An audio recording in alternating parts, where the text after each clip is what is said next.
Kasunod naman po ng deklarasyon ng martial law sa Mindanao, bunsod pa rin ang bakbakan sa Marawi City. Nakaalerto po ngayon ang ibang lungsod sa Mindanao. Narito ang unang balita. Pangamba at takot ang dala ng bakbakan sa pagitan ng militar at Maute Group sa Marawi City.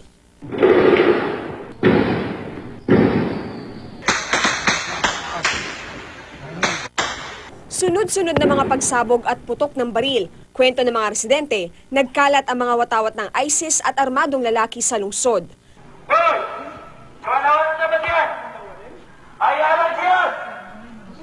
Mayroon ding mga lalaking naka-megaphone na naghahanap ng suporta para sa grupong ISIS.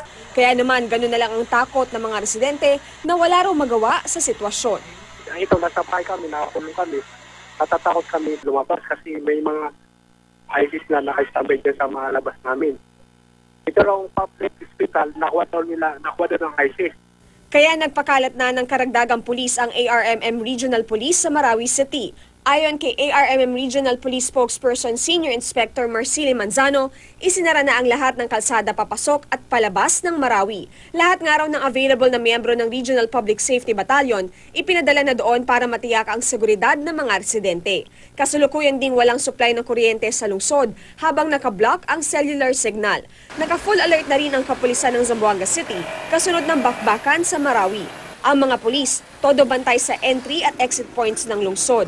Maging ang mga sundalo, katuwang na rin sa pagbabantay sa mahalagang pasilidad gaya ng mga ospital at mga tanggapan ng lokal na pamahalaan. Panawagan ng mga otoridad sa publiko, maging alerto at makipag-ugnayan sa mga otoridad kung may nakitang bagay o tao na kahina-hinala. Ganito rin ang sitwasyon sa Cagayan de Oro City. Sa iba't ibang bahagi ng lungsod, may makikitang police checkpoint.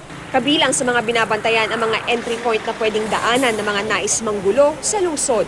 Para sa unang balita, Victoria Tulad, reporting.